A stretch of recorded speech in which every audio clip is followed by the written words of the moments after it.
Why, hello there, mathematicians. Here we are, math lesson number 7, Green Book question reading. Hippity hop, hippity hop, hippity hop. All right, so we're going to start with page 233, adding and subtracting tenths. Question 1. 1.3 is 1 whole and 3 tenths. How many tenths is that all together? Right? So think about in our 1 whole cake, how many tenths does that have? And then add the next 3 tenths. Question 2. 4.7 is equal to how many tenths all together? So we've got 4 whole cakes. So 1, 2, 3, 4 of those. We're going to add up all of those tenths plus 7 more tenths, and we're going to write the answer in here. Okay, question 3. Add or subtract the decimals by first writing them as whole numbers of tenths.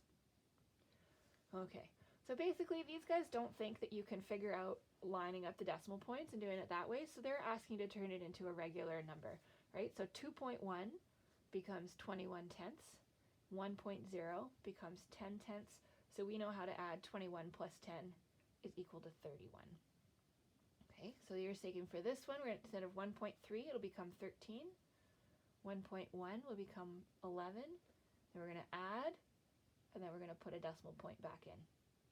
Okay, you guys already know that we can just add straight down and put the decimal point in, so I'm okay if you just do this part and don't do the tenths part. I'm all right with that.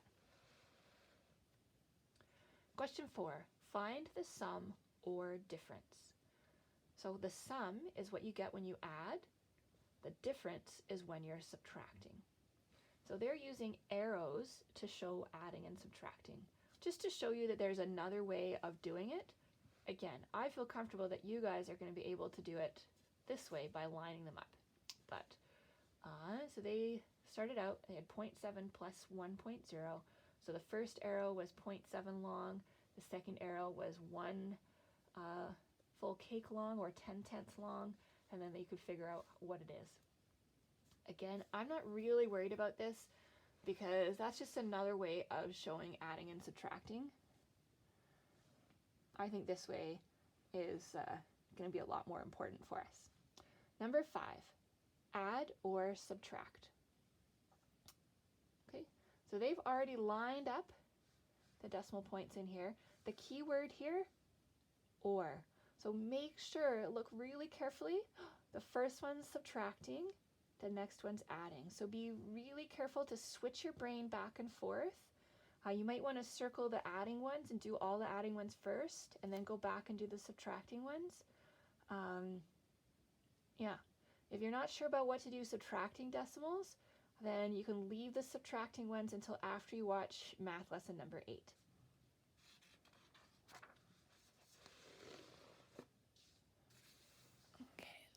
On the page, there we are. All right, so next page, 234, adding hundredths. Write a fraction for each shaded part. Then add the fractions and shade your answer. The first one has been done for you. Okay, so they don't think too much about your adding skills. They're going to make you to shade it all in, or they're just going to practice that. Okay, now we're practicing our fractions. So they count what's shaded. That's the top number, bottom number is 100. And then whatever's shaded in here, you shade it all in there. Okay, this one they're trying to be sneaky by not putting it all together. Whatever, you can still count the shaded squares, put it over 100.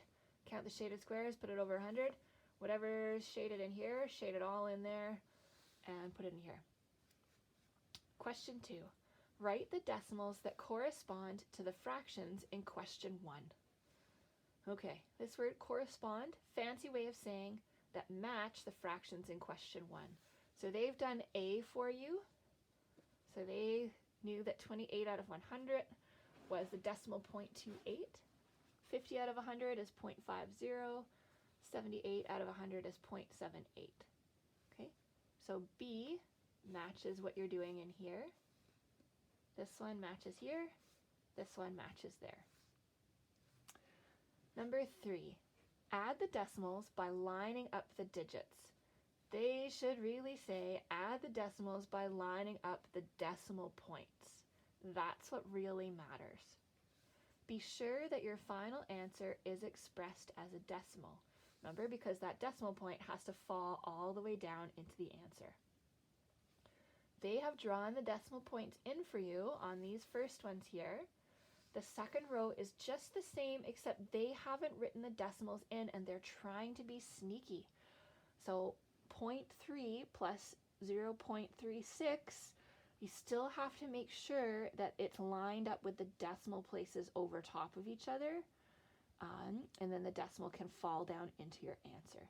So same here, because they're different, right? You might want to think about this as 0.50, and then you can line it up, but it doesn't really matter how long your decimal is, you still line things up by that decimal point. And then don't forget to drop the decimal down into your answer. Question number 4, line up the decimals and add the following numbers. So they've written the notebook sign beside this, and that's because there's not enough room here. But if you write small, you can write it up in the sides here. I'm okay with that. Or you can get another piece of paper and you can write them on another piece of paper, or you should have your math notebooks, you could write it in there as well. Okay, so same thing, line it up with the decimal point, adding it up. Question number 5. Anne mixed 0.63 liters of juice with 0.36 liters of ginger ale. How many liters of punch did she make? Okay, so she mixed 0.63 and 0.36. We're talking about adding, so you're probably going to want to write your addition equation here to solve that answer.